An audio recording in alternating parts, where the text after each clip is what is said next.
Hola, bienvenidos a nuestro programa El Periódico de Ayer. La Biblioteca C de la Cabrera comparten con ustedes el libro Yo, Galileo Galilei, del autor Albert Plain y Sánchez.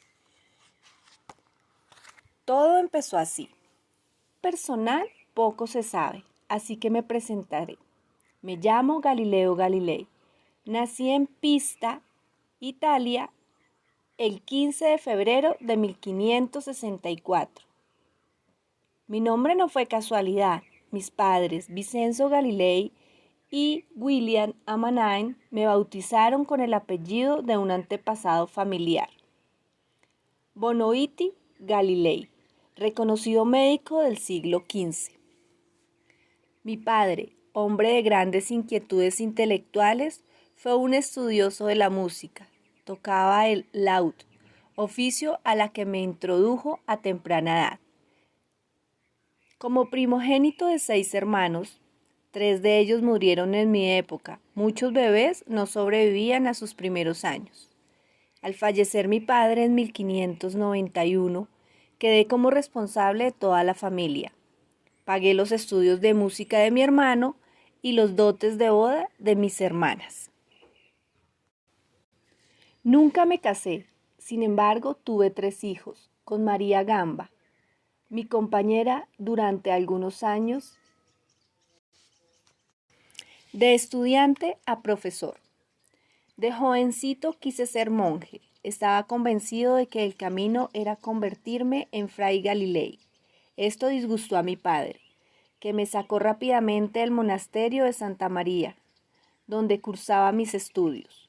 Sus planes para mí eran otros. Quería que fuese médico, un oficio bien considerado y sobre todo bien pagado. Para complacerle y porque no tenía muy claro a qué me quería dedicar, a los 17 años me matriculé en la Universidad de Pisa con el objetivo de aprender medicina. Hacía falta buenos médicos en una época amenazada por las continuas pestes, pero yo sentía que aquello no era lo mío. Un día acudí a una conferencia sobre geometría y descubrí mi pasión por las matemáticas.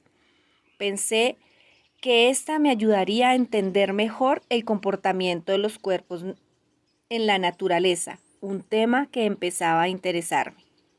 El conferencista era Hostilio Rique, matemático de la corte y amigo personal de mi padre. Rick me percató de mis actitudes, que me dio algunas clases particulares y me animó a cambiar de estudios. Mi padre se quedaba sin doctor. 4 años más tarde abandoné la Universidad de Pisa sin haber conseguido ningún diplomado, pero con la curiosidad bien despierta, y poco después, a los 20 años, regresé al mundo universitario como profesor de matemáticas. En 1592 conseguí trabajo en la Universidad de Padua, en la República de Venecia, donde cambié mi medición a la enseñanza como estudios prácticos, ya que investigué elementos mecánicos como las poleas y escribí tratados sobre estructuras morficiales militares. Un cielo aburrido. En mis clases en la universidad explicaban los movimientos de la Tierra, la Luna y los planetas, pero a partir de unas teorías que no convencían del todo. Por entonces estaba aceptado un modelo de antiguos astrónomos griegos, que situaban la Tierra en el centro del universo con todos los planetas, el Sol y las estrellas girando alrededor. La Iglesia Católica tenía mucho poder y estaba encantada con la teoría que sostenía que la Tierra era el centro de la creación. Este lugar tan particular nos hacía únicos e importantes. Se decía que los cielos nunca cambiaban, que los cambios buenos o malos solo tenían lugar en nuestro planeta. Sin embargo, años atrás, un gran matemático polaco llamado Copérnico, que murió años antes de que yo llegara al mundo, tuvo una genial intuición. En el libro sobre las revoluciones de las esferas celestes, ya proponía un modelo con el Sol en el centro y con los planetas girando a su alrededor. Esta nueva disposición era aceptada por muy pocos, pero a mí me interesaba cada día más. Entonces pasó una cosa increíble. Una noche de principios del siglo XVII, en 1604, apareció una estrella que brilló durante varias noches en el cielo para luego desaparecer. Era espectacular. Como según las antiguas teorías los cielos no podían cambiar, la Iglesia, los filósofos y los pensadores aseguraban que aquello era un fenómeno de nuestra atmósfera. Con unos sencillos instrumentos la observé desde distintos puntos de la ciudad y me di cuenta de que aquel cuerpo intruso no estaba en la atmósfera, sino muy lejos, como las otras estrellas. Esto significaba que allí, en los cielos, tenían lugar cambios extraordinarios, de forma que las teorías de un cielo siempre estático e inmutable parecían desvanecerse. Perdonad mi atrevimiento al deciros que empecé a dar vida al cielo, o por lo menos que a partir de mí me podría decir que el firmamento dejaba de ser un lugar tan aburrido. Está muy lejos, cuestión de ingenio. Para saber si la nueva estrella que vi en 1604 estaba muy lejos, utilicé una técnica llamada paralaje. Para entenderlo, extendí un brazo y eleva el pulgar acercándolo a la cara. Ahora, abre y cierra alternadamente los ojos poco a poco y observa cómo tu dedo se desplaza respecto a los objetos que quedan al fondo. A medida que alargas tu brazo, notarás que este movimiento se va reduciendo. Yo así lo hice con aquella estrella, apuntando con unas agujas de madera desde dos lugares, que harían la función de los ojos. De mi ciudad lo más separados posibles, observé que el nuevo astro no sufría ningún desplazamiento o paraje respecto a las estrellas fijas de la bóveda. Esto me indicó que no se encontraba en la atmósfera, que aquel acontecimiento estaba teniendo lugar en los cielos. La magia de un tubo. Me gustaba pasearme por las calles de Venecia, en los asterillos del arte artesanal. La actividad no se detenía. Siempre habían cuerdas, sierras, poleas, martillos en un ambiente húmedo y ruidoso. Sin embargo, yo lo consideraba un lugar ideal para ver artilugios y para observar. Allí, una tarde de verano en 1609, oí rumores sobre un vendedor de Flandes que había llegado a Venecia con un curioso invento. Por lo visto, se trataba de un tubo mágico que, con solo dos lentes, permitía acercar los objetos lejanos. Al día siguiente, un político amigo mío me confirmó los hechos y me aseguró que el personaje tendría pronto una cita con las autoridades a fin de demostrar la novedad. Le pedí su ayuda para retrasar el encuentro con la intención de adelantarme y fabricar yo mismo un aparato similar. Conseguí algunos lentes y aquella misma noche empecé a experimentar. Estaba muy nervioso y la luz de mis velas no me permitía trabajar con precisión. Sin embargo, continué los lentes a las distancias adecuadas. A la mañana siguiente ya funcionaba. Los objetos se acercaban increíblemente. En unas semanas construí algunos modelos mejores y cuando obtuve uno de 6 aumentos pedí un encuentro con el Dux, la máxima autoridad de la República de Venecia. Acudieron también senadores y funcionarios a los que propuse subir a lo alto del campanario.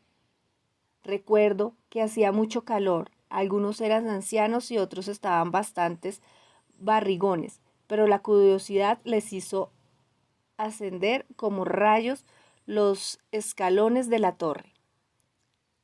El día estaba despejado y todos comprobaron como, como navios que apenas eran visibles y simple vista aparecían a mirar por la lente. La luna, grieta, valles y montañas. Oh, he estado hablando del telescopio, cuando esta palabra en realidad llegaría años más tarde a mi instrumento para acercar objetos. Yo le llamaba cannocchiale, el cañón ocular. Tras mi demostración al Dux, me sentía muy motivado. Conseguí lentes de mayor tamaño y mejoré el sistema de pulido. A finales de verano de 1609 tenía un nuevo cannocchiale que llegaba a los 20 aumentos y por primera vez me dispuso a distinguirlo a la bóveda celeste. Había caído la noche y una creciente luna destacaba en el cielo. Lo apoyé con ambas manos sobre la base que mi ventana orienta al sur. Sentía una mezcla de respeto y curiosidad hacia el firmamento, ese lugar donde supuestamente las cosas eran perfectas y eternas. Pero algo me empuja desde adentro a observar y apunté a la luna. No la vi enseguida, pero sí observé algunas estrellas que no podían distinguir a simple vista. Giré algo más hacia ese este y una luz espléndida penetró en mis ojos. ¡Oh! Era espectacular. Aquel cuerpo celeste estaba muy lejos de ser una esfera perfecta. Allí se veían grietas y muchos valles redondos. Notaba cómo se temblaba el pulso y sentía la palpitación de mi corazón. Me levanté para buscar mi cuaderno de notas y dibujar lo que estaba viendo. Cuando conseguí enfocar de nuevo la luna, percibí algunos curiosos. Con los diminutos de observación tenía que seguirla, ya que mi instrumento aumentaba la sensación de giro de la bóveda celeste. En realidad, notaba el propio movimiento de la Tierra. Para poder enfocar mejor, construí durante las siguientes semanas un soporte para sostener el cannocchiale. Y así durante el otoño y principios de invierno fui observando y dibujando más cómodamente. Me fijé en la sensación de la luz de la parte soleada y la oscura, y pude contemplar montañas y ver cómo éstas cambiaban de aspecto a medida que el sol las iluminaba desde diferentes ángulos. Para las sombras, calculé que algunas de estas montañas superaban las 6.000 metros, más altas que las conocidas en la Tierra en aquel momento, cuando había cambiado la luna de siempre, pero cambiaba más lejos para expirar en los cielos. Todas aquellas observaciones de la luna no hacían más que aumentar mi curiosidad. Aquí anoto cuidadosamente mis observaciones sobre Júpiter. En 1610 descubrí Venus, la madre de los amores, al igual que la luna Diane tenía fases. Otros inventos, otros descubrimientos.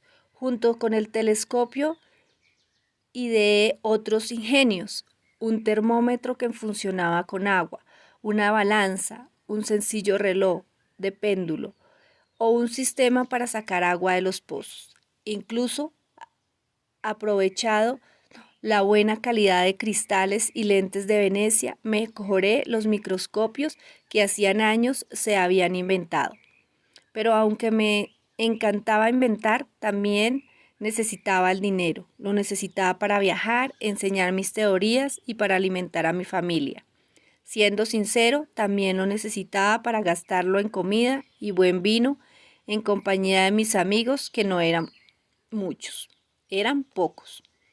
Uno de mis inventos que más me ayudó en mi economía fue el llamado compás, muy distinto al que conocéis.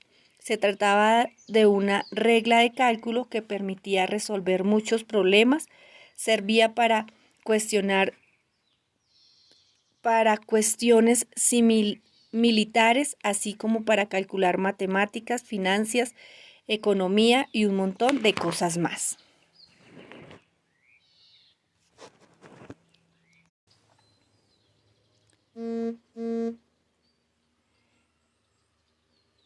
He pasado a la historia por ser un representante de la lucha entre las ciencias y las falsas creencias. Fui en realidad un estudioso de la naturaleza y siempre mostré las cosas tal y como eran, en contra del interés de algunos por no ver ni oír. Y esa, la Iglesia, de entonces solo consideraba como verdadero lo que estaba escrito en los libros sagrados. Mi tiempo fue una época de descubrimiento de todo orden. Las conquistas se extendieron por la tierra y los nuevos continentes aparecían plantas y animales desconocidos hasta el momento. Viví una época maravillosa de la historia, en que renací la curiosidad por la naturaleza y el saber. Entonces, en un breve espacio de tiempo, apareció el microscopio, y con él dependimos en el mundo de lo diminuto, y sobre todo el telescopio, que nos acercó a los cielos intocables. La Iglesia tuvo serios problemas para encajar todo el nuevo saber del que nadie jamás había hablado. Yo no me callé y trabajé toda mi vida para observar y experimentar, formulando leyes y expediendo ideas revolucionarias. Por ello, fui castigado y obligado al silencio bajo serias amenazas.